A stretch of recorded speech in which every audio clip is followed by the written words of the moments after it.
completely understand that, especially in housing, where we are at the moment, all the issues that we are currently and will in the future be dealing with, data protection, or that dreaded word GDPR, can feel like a distraction or even an obstacle. So I'm going to try and give you a different perspective on that today. One example that we all know about is Rochdale Borough-wide housing, where we had the tragic death of 2-year-old Awab Ishak. And the report from the Housing Ombudsman said that they found a culture of othering of the residents, and that was exacerbated by an extremely poor data culture. And the Housing Ombudsman also says that we don't think that Rochdale Borough-wide will be the only housing association with these sorts of problems. So they've just released recently, in the last few days, last couple of weeks, a spotlight report, their first spotlight report on a root cause of issues rather than on a service area. And they talk about the root cause of so much of what they're seeing going wrong as what they're calling knowledge and information management, or KIM. So I do feel sorry for anyone called Kim working in housing at the moment, because they're branded with this. Kim is a problem now, which should be a little disconcerting if you're called Kim and you work in housing.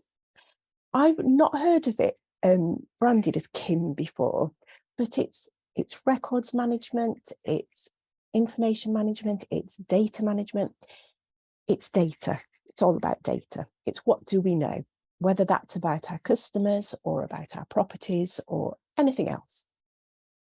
And the Housing Ombudsman highlights Grenfell and RBH and says those consequences were extreme. But they have found that poor knowledge and information management is routine across the sector, and it is causing daily detriment to residents. So the Housing Ombudsman is recommending that all landlords implement a KIM strategy. So where do we start with that? That is huge.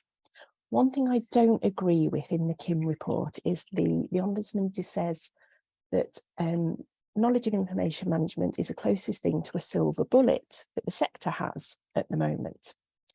Well, a silver bullet is generally defined as a simple solution to a complex problem.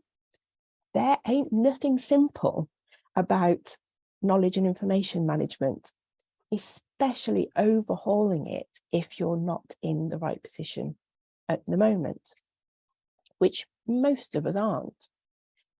In baking, we get all the ingredients together, we will crack the eggs into the batter, which I'm now realising looks more like an omelette, but you would put the eggs in, you mix it all up, then you bake your cake and put it together, and you've got a beautiful Victoria sponge. What if you'd forgotten the eggs earlier on though? First of all, the sponge wouldn't be looking like that, but you wouldn't accept somebody coming along and going, don't worry, I'll crack an egg over your cake. That'll fix it. Well, that's what we're trying to do with data protection compliance in so many areas. We are trying to add it later, when actually the most important word in data protection legislation and in data protection practice is purpose. You can't do any compliance without starting from the point of purpose.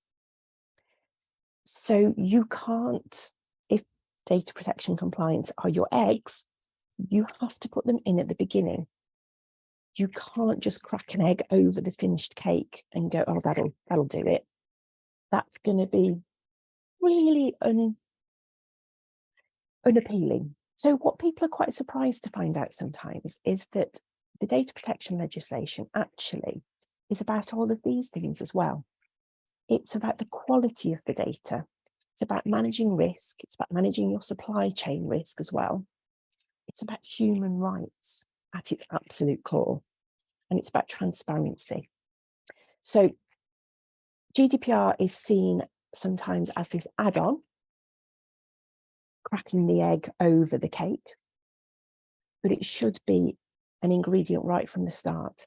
And what I'm saying is, if you completely ignore the bit that it's about data protection, it's about personal data only, it's about potential fines, it's about data breaches, it's about the dreaded C word, compliance.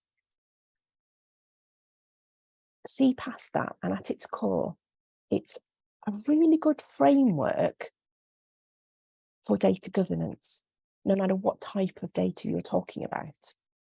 If you don't start with purpose, when you try and do it the other way around, you're making a mess. Latest update that came out at the end of May says our key priority is to provide safe and good quality homes for our residents. And they've actually taken the, I think, quite brave step to pause their development at the moment and just focus on their current homes. So purpose is absolutely key for them, and they're really focusing on it. So if you want to implement this as well, I would say that everything has to absolutely start with purpose. Then be mapping out journeys, customer and colleague journeys. So then we need to be thinking about who are the owners, who has responsibility for those processes, for that data. And here's a hint, it is not the data protection officer who is responsible for all your data. Those of you who are DPOs will be pleased to know. Then we need to be thinking about benefits, but also costs and risk.